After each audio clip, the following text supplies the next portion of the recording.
façam o tal do triplo C. Curta, comenta e compartilhe. Você pode fazer essas 3 coisas que ajudam o algoritmo a aparecer. Mas eu não tô brincando não, pessoal. Dá uma paradinha agora de 1 segundo e clica no joinha. É importante que você faça isso. Porque se você não fizer, inclusive atrapalha o vídeo. Parece que o vídeo é menos relevante. Tem que falar um pouco sobre o que está acontecendo no Brasil, né? Porque eu não sei, algumas pessoas talvez só estejam voltando essa semana para a política e tal. Então, se você estava numa caverna, eu não sei se você viu, mas o Lula criou a maior cagada internacional que eu já vi na qual já vi o Brasil se meter. E não só ele criou a cagada com as falas dele sobre Israel, né? O que o Lula disse? É preciso parar de ser pequeno quando a gente tem que ser grande. O que está acontecendo na faixa de Gaza, olha, ele é muito grande, né? Ele é o Nobel da Paz na cabeça dele, ele é o homem que é... O que está acontecendo na faixa de Gaza com o povo palestino não existe em nenhum outro momento histórico. O tamanho da imbecilidade desse cara é uma coisa impressionante. Aliás, existiu quando Hitler resolveu matar os judeus, disse o Lula. Obviamente ele criou uma cagada internacional. O Israel chamou o embaixador para consulta, depois chamou o embaixador brasileiro para uma reunião no Museu do Holocausto. O Celso Amorim e companhia a Miriam Leitão também, do Brasil em Israel, foi chamado para uma reunião no Museu do Holocausto para ver se ele aprendia um pouco de história e se essa comparação esdrúxula era consertada.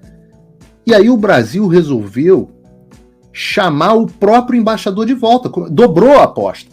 Isso no meio do caminho com a Janja falando bobagem, dizendo que não era o povo judeu, mas era o governo fascista de Israel, então chamou um governo de uma nação amiga do Brasil de fascista. Depois você vem e tem a Gleisi Hoffmann também dobrando a aposta. Olha, uma cagada internacional. O Lula declarado persona non grata em Israel, depois o Celso Amorim declara o Netanyahu persona non grata no Brasil.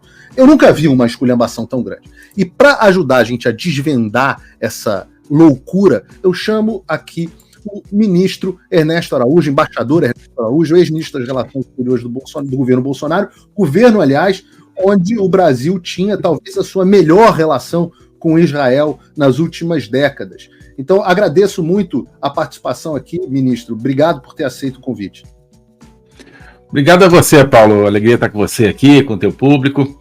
Pois também nunca vi uma crise tão grande e tão deliberadamente criada seguramente para encaixar definitivamente o Brasil no bloco das ditaduras mundiais, dos regimes do pró-terrorismo. Então é muito grave o que está acontecendo no Brasil, não foi um deslize diplomático. Isso é a ponta do iceberg de uma nova programação de inserção internacional do Brasil, que se reflete em tudo que você falou, né, censura e tal, ou seja, que reflete isso, né? Se você tem uma não democracia interna, né, uma democradura, como eu digo, né, uma fachada de democracia com uma realidade de ditadura. Democracia relativa, né? Totalmente relativa, né? Você se alia a ditaduras. Você é uma democracia, você se alia a democracias. Então, quer saber se o Brasil é uma democracia ou uma ditadura hoje? Né? Vê com quem que ele está se aliando. Então, isso é muito revelador também. Eu queria justamente te perguntar nessa direção. Qual é a atual situação, ministro, da relação de Brasil com Israel? Porque nós viemos de uma relação no governo Bolsonaro extraordinária. Israel foi um aliado do Brasil em tudo. E o Brasil, bastante aliado de Israel, sempre com acenos positivos, a relação do ex-presidente Bolsonaro muito próxima. E hoje a gente está vendo essa situação. Para o público geral é muito difícil entender, vocês do Itamaraty têm uma série de gestos que têm um significado que não é fácil para o público geral entender. O que é esse negócio de chamar embaixador para consulta? O que é persona non grata? Qual é a relevância disso na prática? A relevância é imensa e com o grau de publicidade, sobretudo, aqui se está dando isso. Porque quando você tem um problema, você tenta, se você quer resolver esse problema, tenta manejá-lo de maneira mais discreta e tal. Mas né, dentro de conversas fechadas, etc. Então, não, tudo isso está sendo feito com um visível impulso de dar a maior publicidade possível. Então, o Lula faz um discurso aberto e depois esse gesto do persona não grata e tudo isso.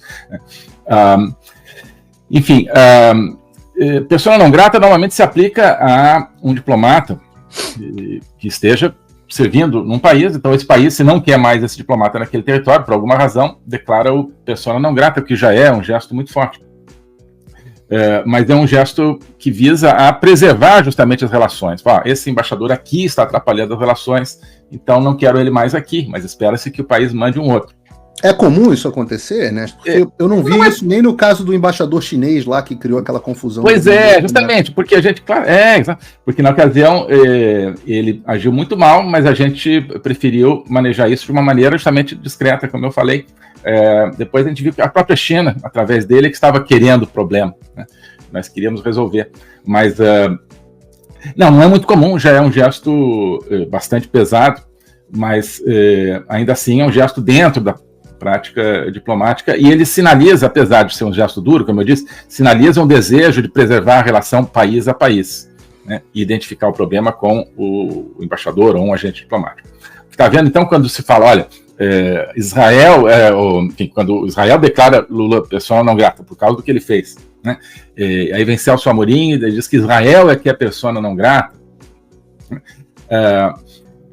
você tem, então, um problema muito maior, né? Um problema muito maior. Então, esse gesto de Israel foi extremamente pesado, né? Que existe, então, um problema com o governo brasileiro, com o chefe de Estado brasileiro. E essas ideias de chamar o embaixador para consulta Sim. e de chamar o embaixador do Brasil para uma reunião? Isso. Não, isso é muito comum. Isso é muito comum na diplomacia. Chamar o embaixador para uma reunião é muito frequente quando existe um desagrado. A chancelaria local, né, no caso israelense, chama o embaixador daquele país para uma reunião. Normalmente fala, não gostamos de tal gesto. O embaixador fala, tá bem, foi por tal e tal razão, eu vou reportar para Brasília, etc. Enfim, para sua capital. Não é uma coisa desrespeitosa, como deu a entender. De jeito nenhum, não, de jeito nenhum. Já o tratamento foi inaceitável. A própria Mira Leitão disse... não, de jeito nenhum. Inaceitável o tratamento que o embaixador brasileiro recebeu em Israel. De jeito nenhum, não, de jeito nenhum. Isso acontece, isso sim, acontece muito. O pessoal não grata mais rápido. Mas isso acontece muito. Todos os dias tem algum país do mundo, tem alguma chancelaria chamando algum embaixador. Não deve ter um dia que não aconteça isso, né? E agora, isso tudo é sempre no sentido de você contornar um problema, de você melhorar uma relação, né? Normalmente o que acontece, olha, existe um gesto, um outro país não gosta, chama o embaixador, e a capital dele vai receber e vai dizer, olha, não, tudo bem, foi um erro. Isso é o que normalmente acontece quando você quer preservar. No momento, então, você não tem isso, não tem esse desejo, exatamente não por parte do Brasil, de preservar uma relação. Ao contrário, tem um desejo de destruir a relação. E aí, sim, chamar o embaixador de volta, o que significa? Significa diminuir o nível da relação, né? Porque aí a relação diplomática fica a cargo de um diplomata de ranking menor, né, chamado encarregado de negócios. Às vezes isso dura alguns dias, às vezes isso dura anos, né? Então, na prática, o Brasil sinalizou o quê? Queremos a relação num nível menor, né? Esse nível de relação com encarregados de negócios, por exemplo, é o nível em que o Brasil mantinha a relação com a África do Sul no tempo do Apartheid, tá? Então, o Brasil não queria ter embaixador na África do Sul, por consequência, a África do Sul não tinha embaixador no Brasil. É o Brasil que não queria, porque era um regime que o Brasil repudiava. Então, isso aí sinaliza, de certa forma, um repúdio do Brasil ao Estado de Israel. Uma coisa muito forte, então, né? Muito forte. E o que pode ser pior do que isso, Ernesto? De onde as coisas podem ir a partir daí? Assim, aí seria a ruptura de relações diplomáticas, seria o próximo passo, né, digamos. Onde você, então, fecha embaixadas num país e no outro, e, enfim, deixa de ter uma representação para dialogar com aquele país. né? Seria o próximo passo. Coisa que nunca aconteceu na Guerra Fria. Os Estados Unidos e a União Soviética sempre tiveram embaixada um no outro, né? Países em conflito sempre tem. Países que não têm embaixada em Israel são, por exemplo, a Arábia Saudita, que já estava se aproximando, agora não sei, mas não tem embaixada em Israel, não tem relações diplomáticas com Israel, não reconhece a existência de Israel. E é para isso que o Brasil, infelizmente, eu acho que está apontando com esses gestos, não reconhecer a legitimidade do Estado de Israel. Isso é gravíssimo, porque qualquer país do mundo pode, por exemplo, chamar o embaixador do outro para expressar um desagrado. Se você acha que esse país não tem o direito, é como se você fala, esse país não é igual aos outros na comunidade internacional. Esse país é alguns aí na toda a linha anti-Israel dizem, é um estado de ocupação, né? É um estado ilegítimo, a entidade sionista, é o que dizem muitos antissemitas e anti-Israel, né? Chamam Israel a entidade sionista, para não dizer que é nem sequer um Estado. Um governo, né? Um Estado. Isso. E existe nessa linha, Ernesto, tem uma declaração recente da presidente do PT, a Gleisi Hoffmann, dizendo que o Israel estava isolado internacionalmente, que o Brasil estava dando caminho ao Israel isolado internacionalmente. Quem está contra Israel nesse momento, Ernesto? Então... Pois é, você tem que ver a qualidade, né? Antes da quantidade. Então, eu acho que é melhor você estar certo com alguns do que estar errado com muitos, né? Então, esse tema do isolamento... Eu vejo a Europa expressando apoio a Israel, os próprios Estados Unidos expressando apoio a Israel. Você tem agora, no caso, a Argentina, a postura do Milei muito pró-Israel. Quem está contra Israel? Quem que está se posicionando contra? Perfeito. Quem está contra Israel é o projeto do eixo totalitário. China, Rússia, Irã, com seus braços terroristas e seus braços no Foro de São Paulo, que fazem parte desse projeto, né? Então, na verdade, com o governo Lula, o Brasil, né, faz totalmente parte desse projeto, portanto, está junto com eles. Quer dizer, ser contra Israel faz parte de um grande jogo, né? Eu tenho dito muito, existe um tabuleiro mundial que não é só no Oriente Médio. E os totalitários estão avançando seus peões, suas peças, em todo o tabuleiro.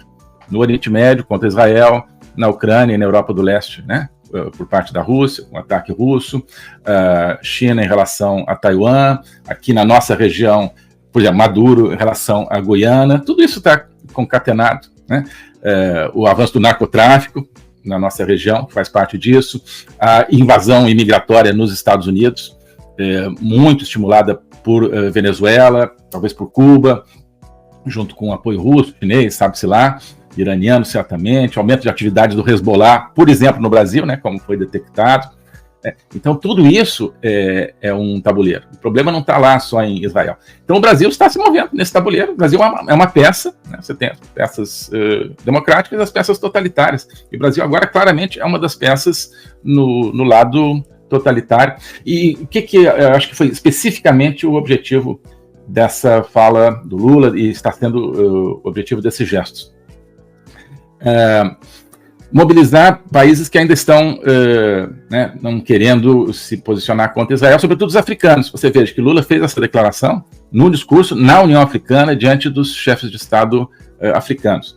Eu acho que esse bloco totalitário falou, Brasil, tua função agora é arregimentar os países africanos para esse bloco anti-Israel de deslegitimação de Israel. É curioso, porque a história se repete. O antisionismo, a rejeição a Israel, desde os anos 60, ele é uma espécie de símbolo do pertencimento a um grupo, antidemocrático, anti-ocidental, pró-totalitário, né? Na época, isso era comandado por União Soviética e China, né? Junto com outros países, como Cuba, por exemplo, né? Assim, uma das marcas dessa mentalidade sempre foi ser Israel. Por quê? Porque Israel significa, a meu ver, o primado do direito internacional. Israel foi criada por uma decisão da ONU sobre o primado da força bruta. E os totalitários querem o primado da força bruta. tenho refletido muito sobre isso, né? Para os totalitários, a violência é o primeiro recurso, né? Para os democratas é o último recurso. Eles começam agredindo. Então, é o que aconteceu na Ucrânia, é o que aconteceu com os ataques a Israel por parte do Hamas, né? Então, acho que a gente precisa ver o jogo na sua inteireza, né? Nós estamos aqui com quase 10 mil pessoas já nos assistindo. Agradeço a nossa audiência. Peço às pessoas que cliquem de preferência aí no nosso like. A gente ainda por enquanto, a gente ainda não alcançou a Jovem Pan, estamos chegando lá, mas a gente tem sempre essa meta aí com vocês. Peraí, desculpe interromper esse vídeo, mas é que eu continuo censurado pelo STF. Além deles cancelarem o meu passaporte, congelarem todas as minhas contas bancárias e bloquearem as minhas redes, agora eles também querem proibir os meus vídeos no Brasil. Você pode continuar me acompanhando seguindo o meu segundo canal, que é o canal de cortes. E se quiser ter acesso a todas as minhas postagens para sempre, deve se inscrever no meu Locals, que funciona de uma forma parecida com o Facebook ou o Twitter. Todos os links estão aqui na descrição. Entra lá, senão você vai ficar desinformado e aí eles vão vencer. Também faço aqui o meu convite da minha parte para você assinar a plataforma do Fio Diário e começar a acompanhar uma plataforma realmente livre e que vai dar a oportunidade das pessoas falarem o que pensam e dizerem a verdade. Se você não incentivar um veículo de mídia independente como esse, quem vai fazer por você?